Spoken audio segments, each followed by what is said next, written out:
Doris Midkiff-Powell is here to describe this order. Good morning, Chairman and Commissioners.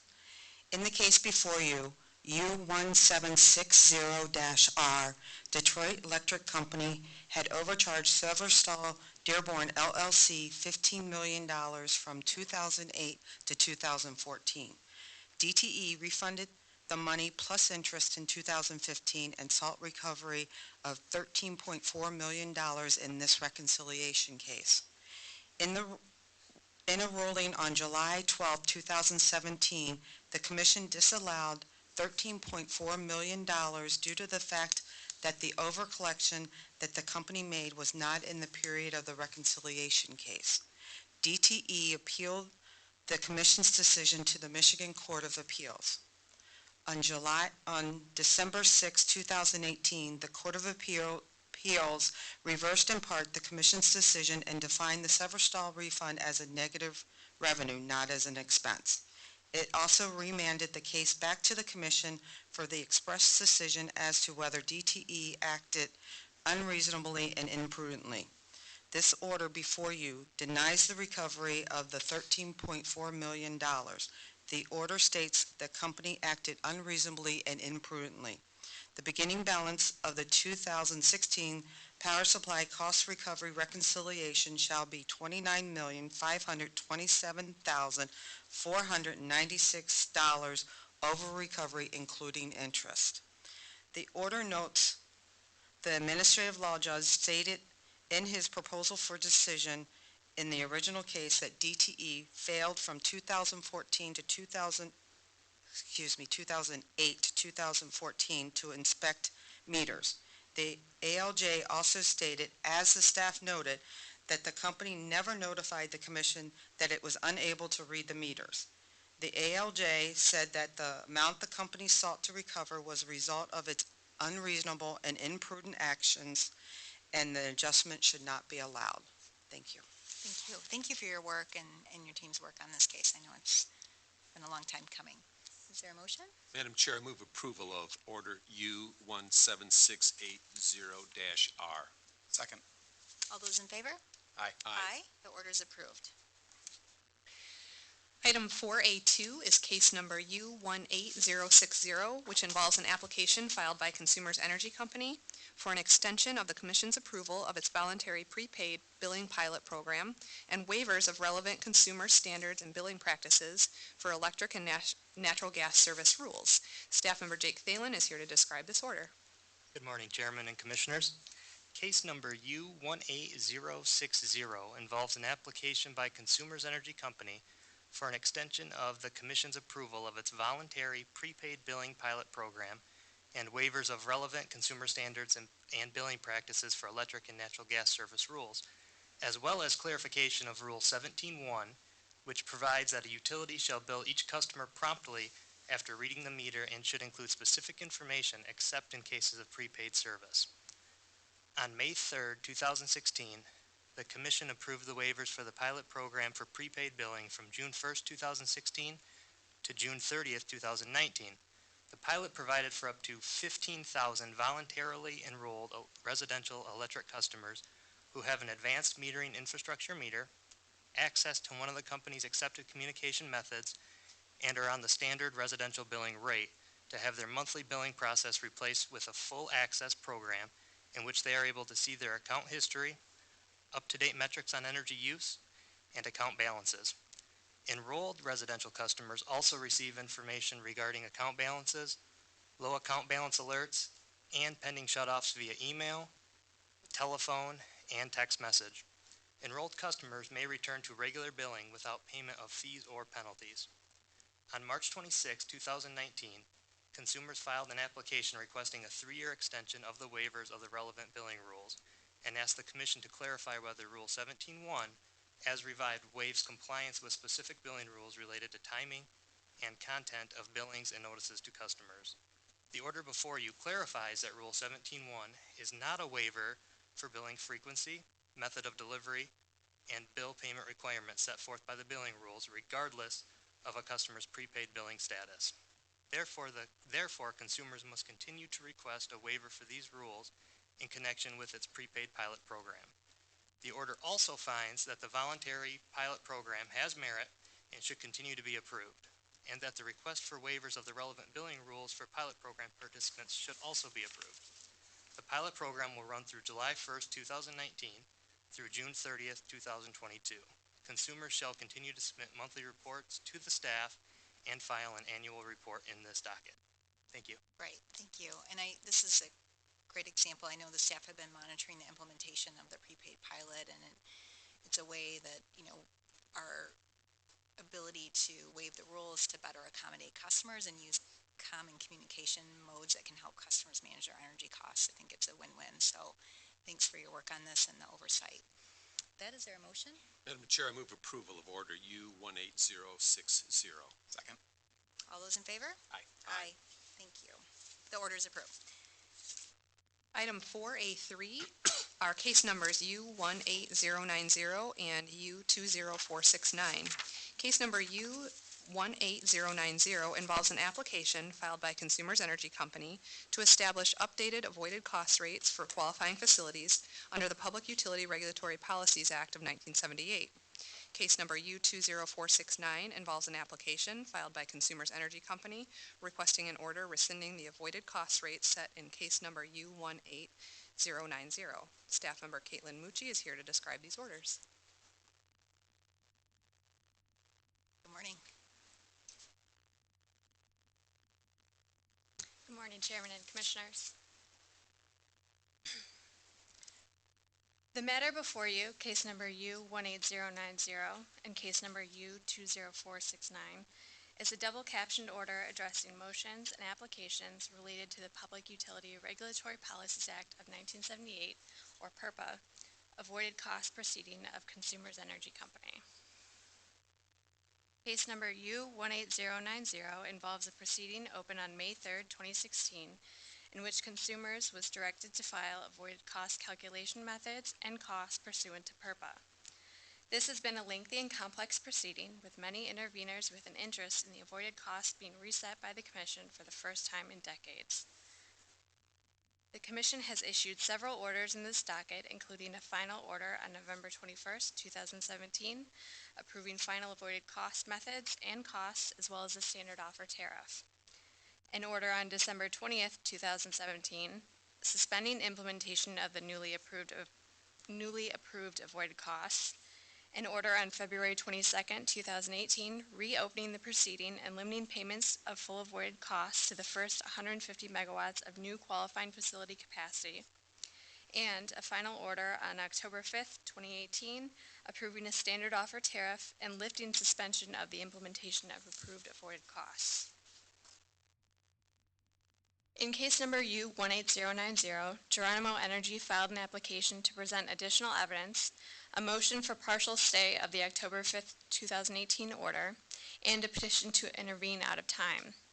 S-Power Development Company filed a renewed petition for leave to intervene out of time, all of which are addressed in the order before you.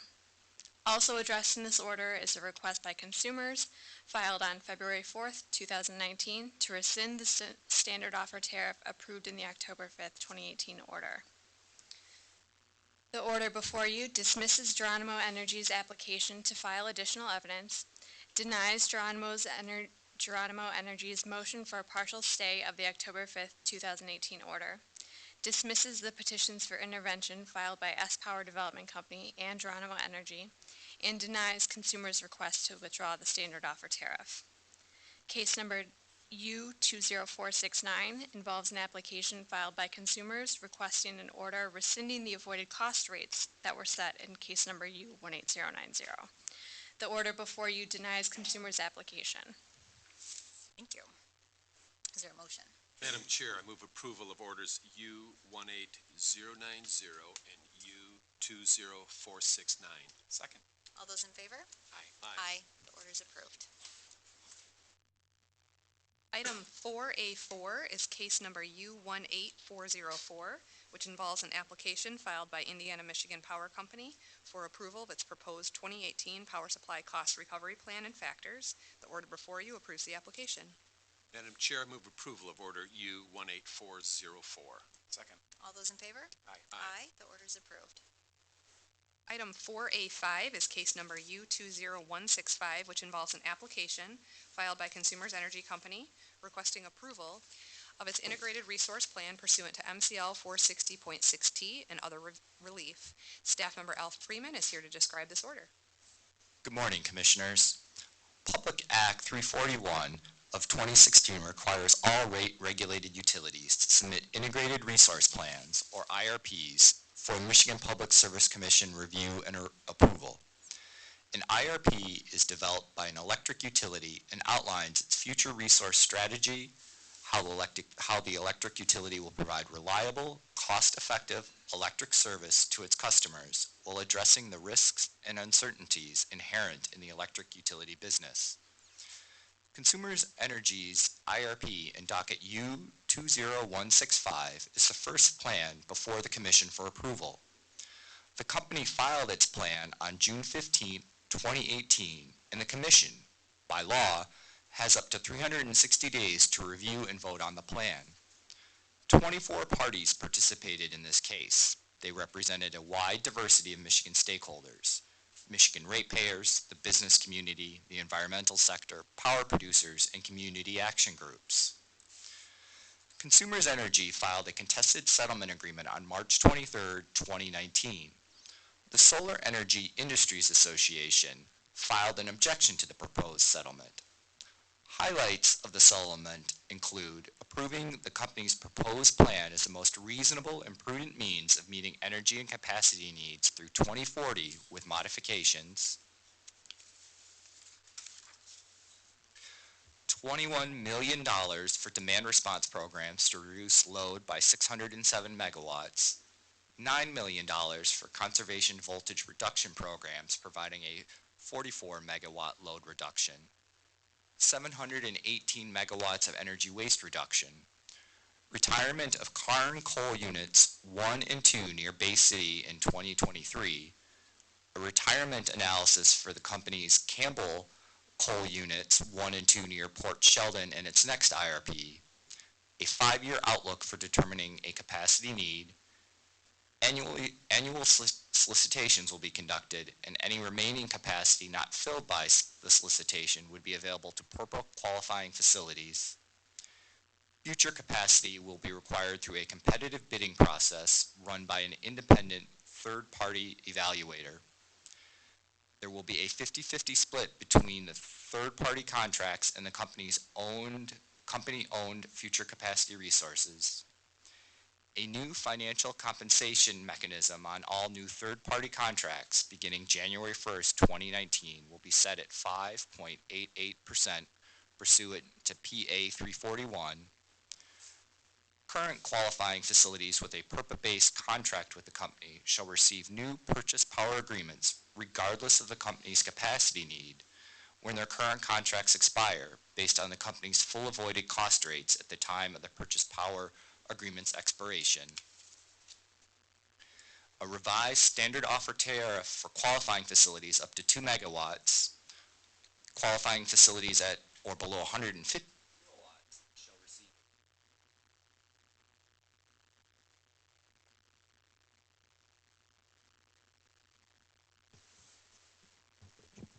Sorry about that, microphone issues. And the company will file its next IRP in June 2021.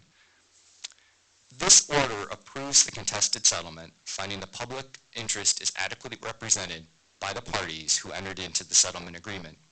The settlement is in the public interest and represents a fair and reasonable resolution of the proceeding. Finally, approval is supported by the substantial evidence in this docket. The agreement represents a significant change to the traditional utility business model and transitions the utility and its customers from a predominantly fossil fuel mixed-based generation to a mix of demand-side resources and competitively bid renewable energy. This agreement allows the utility to take advantage of the competitive forces as the energy industry rapidly undergoes change. Thank you. Thank you. We may want to turn that other one off. And Kyle, can you swap the one? Because we have a few more presentations. Just get a better one for the presenter. Thank you, Al. All right, is there a motion on this? Madam Chair, I move approval of Order U20165. Second. I have some remarks to make on this case, and I'll read my prepared remarks just to kind of stay on track and with my script. So this is the first Integrated Resource Plan, or IRP, case under the state's landmark energy laws that were enacted in 2016. The resolution of this case with the settlement before us represents a shift in the utility business model for one of the state's largest electric utilities, Consumers Energy. Specifically, the settlement reached by the parties and before the Commission today has three unique features. First, the agreement continues the shift to clean, renewable energy with increased wind, solar, and increasing reliance on our lowest cost options, programs that help customers cut energy waste or shift electricity away from peak times. Second, the agreement is innovative in that it relies on market forces and competitive bidding instead of the traditional approach with the utility owning generation supplies. Third, the agreement provides flexibility by increasing the use of energy resources that can be done in smaller increments, such as solar and energy waste reduction. This will help the utility and its customers adapt to changing market conditions and system needs. I also have several additional observations, and some of this is discussed in the order. First, we expect stakeholders to advocate for other technologies such as energy storage to participate in the competitive bidding process. We do not want to foreclose options or create barriers to technologies competing that could be beneficial to utility operations or customers, and may experience significant price declines over the next few years as the competitive bidding process is implemented. Second, with the coal plant retirements and additions of replacement generation with different operating characteristics, scale, location on the grid, we expect Consumers Energy, transmission owners, and other stakeholders to continue the focus on operational reliability and options such as energy storage programs in the future. This is especially important during periods of severe weather or strained system conditions that we can experience in Michigan that could affect electric reliability. And this is the second case, I would say, the DTE Certificate of Need, and then this one where that issue and the integration between transmission and generation was just not adequate, and we need to see that happen outside of this case. Finally, our state has, and on that point, separate processes for electric distribution planning, integrated resource planning, and transmission planning. Yet the electric system is one system that needs to operate in a seamless fashion to keep the lights on. As we evaluate proposals for new investment and customer programs, we need to thoroughly evaluate alternatives, regardless of who owns the solution and what planning process it falls under. The need to better integrate these planning processes and system operations becomes increasingly important with the shift to distributed energy resources, such as solar, and more customers engaged in demand-side solutions. As an important next step in this order, we are calling on Consumers Energy, staff, and stakeholders to explore greater integration of these currently separate planning processes to ensure a more holistic review of alternatives going forward.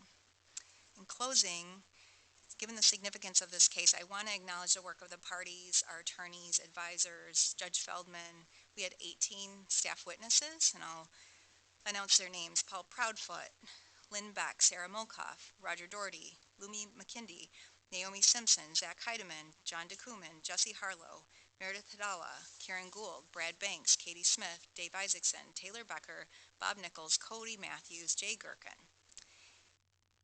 They all kind of pulled together. You've got a combination of very seasoned employees with some of our newest bright talent here at the Commission, so it was a major team effort that they put into the integrated resource planning process prior to the start of this case and seeing it all the way through. This case went through the full hearing process with a proposed decision issued by Judge Feldman. After the proposal for decision and the Commission's deliberations, most of the parties agreed to a settlement. The Commission conducted another round of testimony and briefs to consider the opposing views. Thus, our attorneys and advisors guided us through not just one order, but two, just given the timing. And I think in the end, there was a really robust record on which to base a decision and ultimately approve this settlement. Their hard work of our attorneys and advisors occurs behind the scenes, but is nonetheless much appreciated. Again, we thank all of those involved in this important case and the ability for parties to work together to bring about a compromise and a solution that's going to benefit Michigan going forward. So thank you. With that, is any other additional comments? No? All right, all those in favor? Aye. Aye. The order is approved. Thank you. Item 4A6 is case number U20348, which involves a matter on the Commission's own motion to address outstanding demand response aggregation issues for alternative electric supplier load in regional transmission organization wholesale markets. The order before you acknowledges the timely report filed by the Commission staff on May 30th, 2019, and provides an opportunity for interested parties to comment on the report by 5 p.m. Eastern Time on June 21st, 2019. Madam Chair, I move approval of Order U20348. Second. All those in favor? Aye. Aye. The order is approved.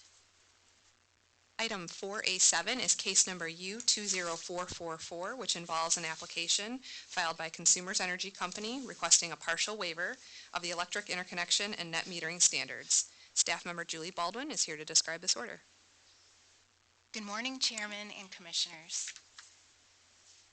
On January 18th, 2019, Consumers Energy Company filed an application requesting a partial waiver of the Commission's electric interconnection and net metering standards. Specifically, consumers requested a waiver from the time periods in which the company must review and process interconnection applications and complete engineering reviews and distribution system studies for new electric generation projects seeking to interconnect with its distribution system. Consumers explained that it was experiencing a dramatic shift in the number and complexity of interconnection applications received.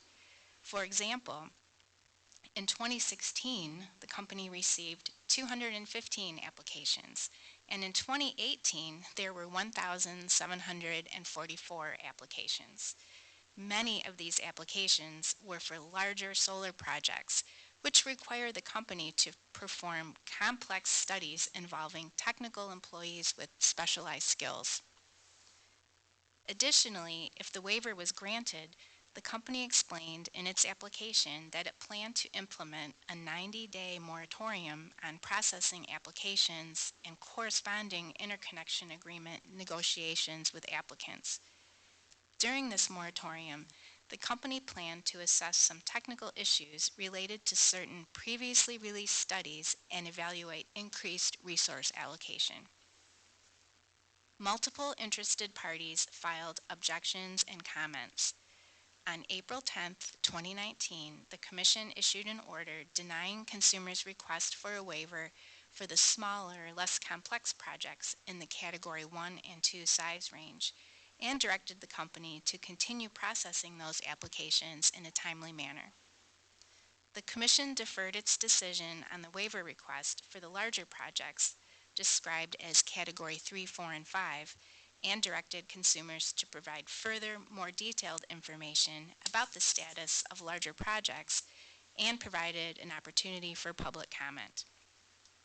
The Commission noted that timing for interconnecting applicants can be critical, particularly for developers who are seeking to take advantage of the federal investment tax credit, which decreases after 2019. Consumers filed its supplemental report on April 24, 2019, and described how it made substantial progress since filing its waiver request in January. Consumers reported that its intent is to complete processing for all outstanding interconnection applications by the end of the year, or potentially even by the end of July under the best-case scenario. In the supplemental report, consumers withdrew its request for a 90-day moratorium. However, the company explained that a waiver is still necessary.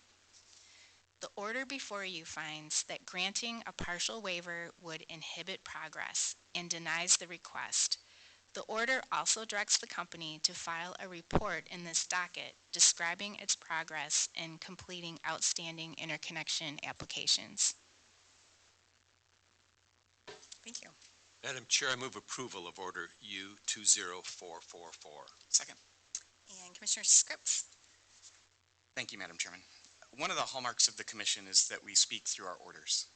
In today's order, in case number U18090 and U20469, the commission denied the motion to partially stay the PURPA decisions contained in a series of previous orders, including the order issued on October 5th, 2018 that approved a standard offer power purchase agreement and tariff for consumers' energy, lifted the suspension of implementation of the previously approved avoided costs, and directed consumers to file executed contracts with qualifying facilities for commission approval.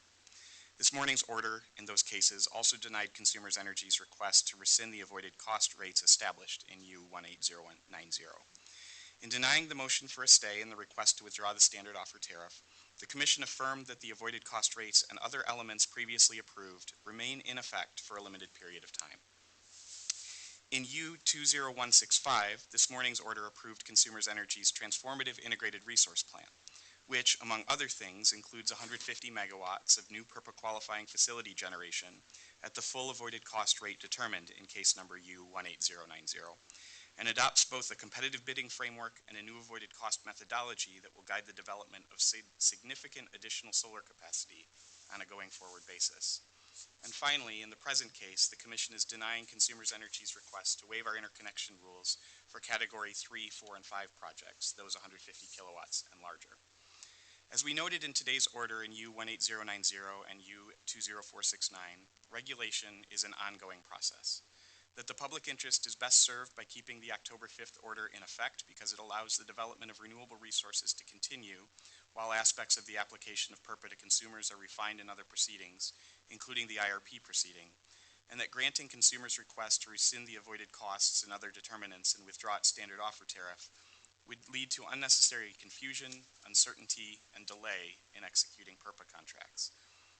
Finally, the order in front of us in the present case, U20444, affirms that the Commission is committed to upholding the integrity of the interconnection standards and does not lightly release a regulated utility from its obligations under those rules. Today's orders, taken together, send a clear signal that even as we transition to the new paradigm approved in the IRP, we expect consumers to move forward in executing contracts and interconnection agreements for 150 megawatts of qualifying PURPA projects as previously ordered and as included in its now approved IRP, and to fully comply with the Commission's interconnection rules and timelines in an expeditious manner. Thank you.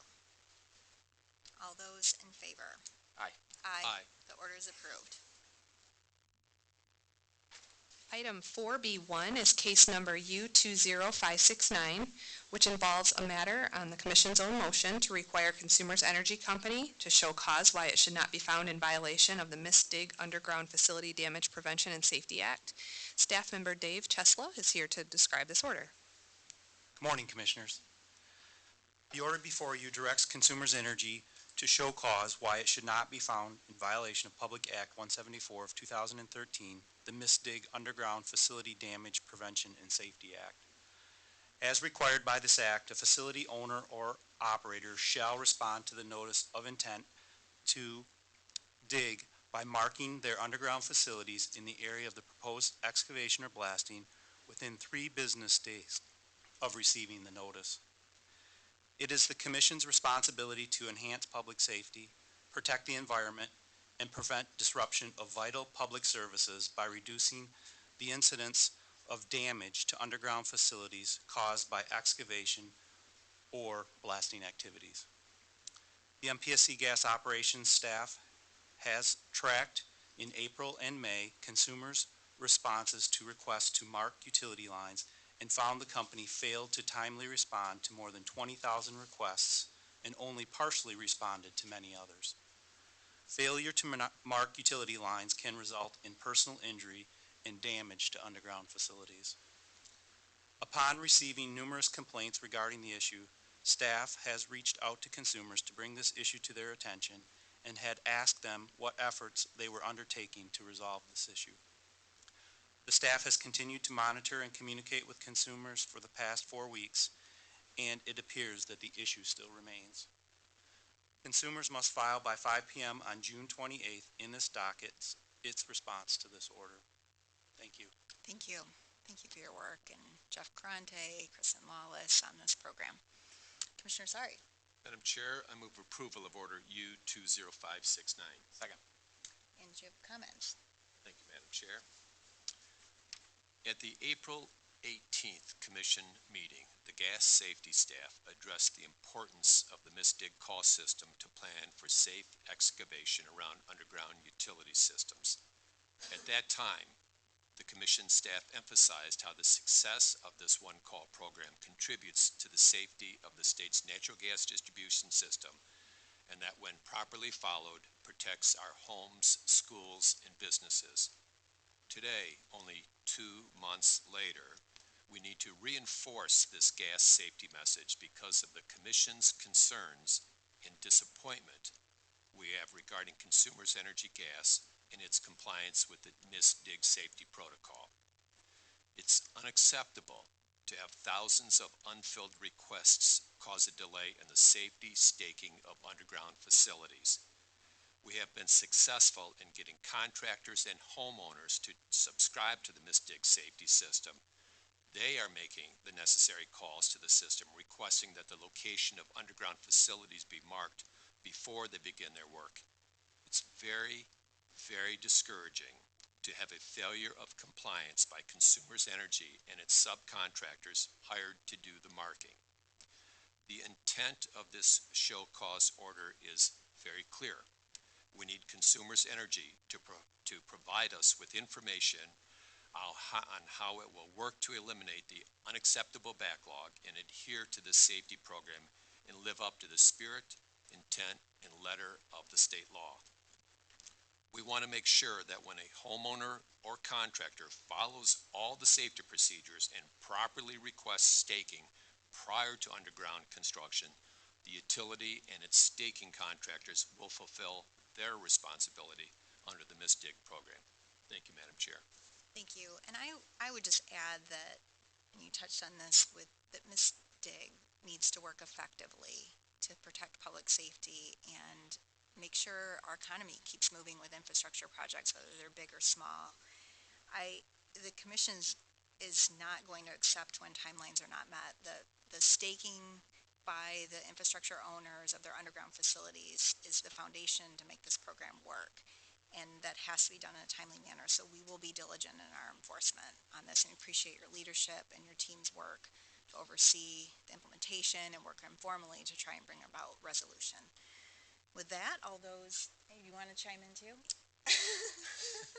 No need to add my agreement. Okay, add an exclamation point. All right, all those in favor? Aye. Aye. The order is approved. Thank you. All right, so that concludes the items on our agenda. We next up have item number 5 for public comment. Anyone seeking to address the Commission may come forward. All right, seeing no one. Our next Commission meeting is July 2nd at 1:30 p.m. Is there a motion to adjourn? Madam Chair, so moved. Second. All those in favor? Aye. Aye. The meeting is adjourned.